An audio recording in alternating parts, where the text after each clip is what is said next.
Hi there and welcome to Go on Shaw TV. I'm Christy Pick and today we are at one of my very favorite locations to visit come the holiday season. We are at the headquarters for the Medicine Hat News Santa Claus Fund. I'm going to be joined by the chair of the fund, Theresa Hardiker, to talk about the amazing things that they're doing in our community. We're going to find out how many families are taking part of the program this year, what the need is going into the rest of the holiday season, and how our community members can still be involved. So stay tuned for that and so much more right here on Go. Welcome back to the show again. We are at the headquarters for this year's Medicine Hat News Santa Claus Fund. I'm joined by the chair of the fund, Theresa Hardiker. And Theresa, we've been hearing about the economy and changes in the community and people who are in need this year.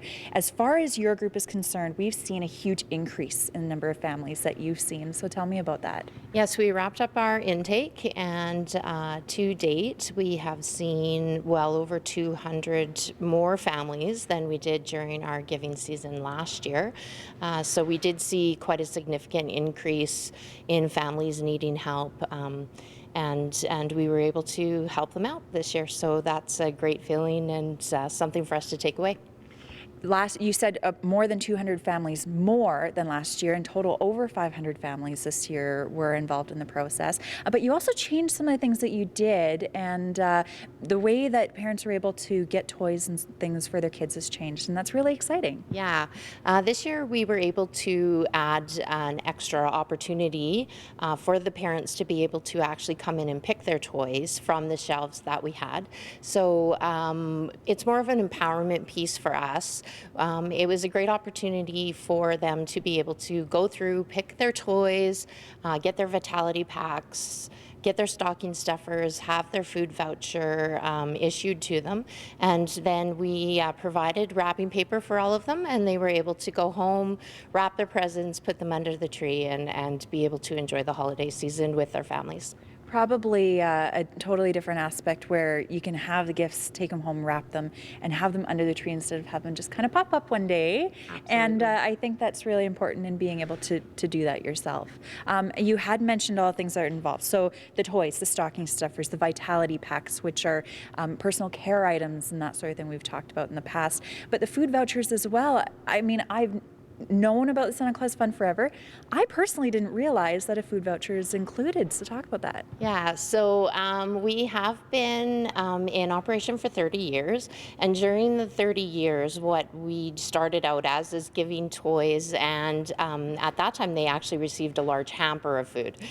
Just due to changes and again, that empowerment piece, we have moved to giving food vouchers. So each of the families receive a food voucher based on the number of people in their household, and then they're able to take that during a specific time to the grocery stores in the community and be able to purchase themselves a holiday meal and just get some of those celebration pieces and maybe some extra things that they possibly wouldn't be able to afford in any other time.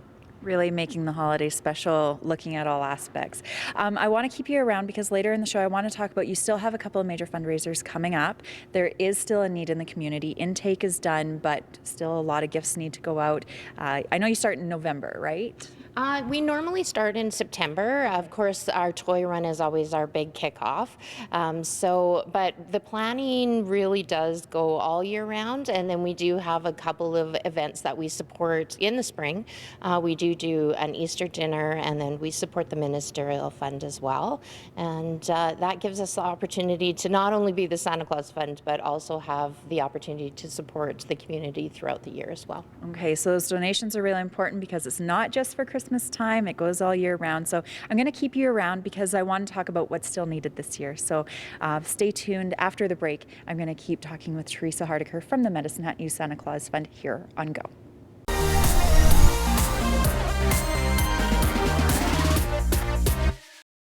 Welcome back to the show. Again, we are at the Medicine Hat News Santa Claus Fund headquarters. Today I'm joined by the chair, Theresa Hardiker. And Theresa, earlier we were talking about all the wonderful things that are happening with the Santa Claus Fund and the impact that it's making to families in our communities.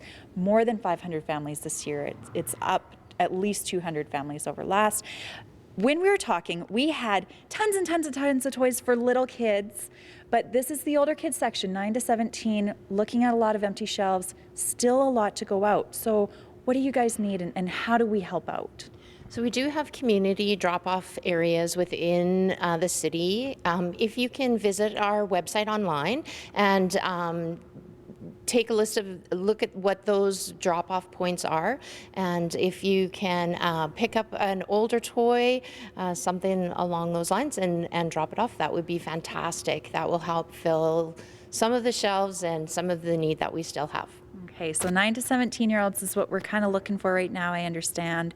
And there is going to be a list of maybe suggested gifts online as well? Yes, absolutely. There's an opportunity for us to update that. It's always a little bit of a different age group. We understand that, but those kids are still in need and still need Christmas gifts. So.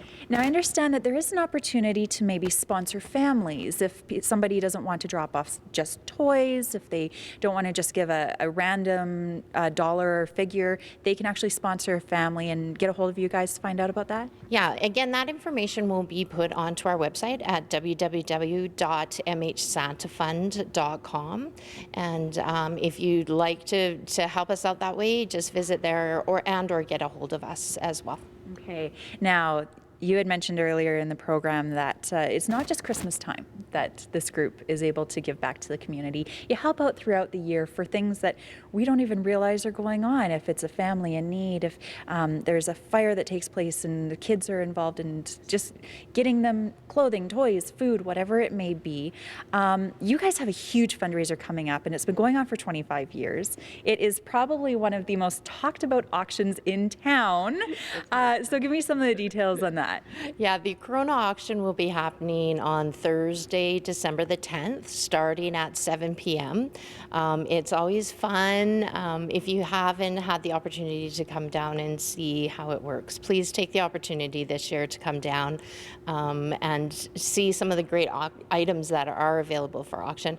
But not only that, just take in the atmosphere of what that auction looks like. It's always fun, and it definitely is a massive fundraiser for us.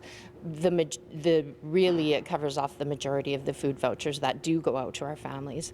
So it's an important piece of our program delivery. You guys do fantastic work within Medicine Hat, and I know it's so appreciated by so many people, and that number is growing more and more every year with the need we are seeing year over year. So thank you for what you do in our city, and hopefully Medicine Hat, as they do traditionally, just continue to give. Yeah, lovely, and we appreciate everyone that gives to us year after year, and the volunteer time that it takes, because really without the volunteers and the donations that come in, we wouldn't be able to deliver the services into the community. So a big thank you always goes out to everyone that helps out. That is a big piece, actually. Just before we go here, I want to mention that. So volunteers, you have companies who come in with their workers to help out, but you also mentioned that you had some young people this year that gave hundreds of hours. Yeah, the Crescent Heights Leadership Group, it actually has aligned themselves with us over, I would say, the last 4 to 5 years. Okay. And they are a great group of students that come in and help out. And really, we've given them anything from rolling pennies to sorting through boxes to lifting books in. They've always really helped and supported us, along with all of the other organizations that come in. And then, of course, we have our core group of volunteers that without them, we couldn't deliver the services that we do. So it's always a fantastic opportunity for us to connect once a year and to be able to make sure that everyone in our area has Christmas. They keep coming back year after year. It definitely is a giving community. Thank you again. Appreciate it. Thank you. All right, stay tuned. We do have a little more here on Go from the headquarters of Medicine Hat News Santa Claus Fund.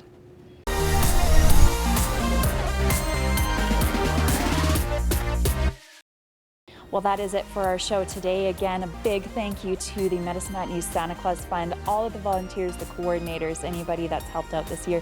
It really is such a huge program in our community, making a big impact for families in our city. If you want some more information about anything they're doing, how to donate, suggestions for gift donations, board games, gift cards, individual toys, that sort of thing, they're online, mhsantafund.com. If you want some more information about anything we're covering here at Shaw TV, of course, we're on Facebook, Shaw TV Medicine Hat, or on Twitter at Shaw TV The Hat. Thanks for joining us, and we'll see you next time here on Go.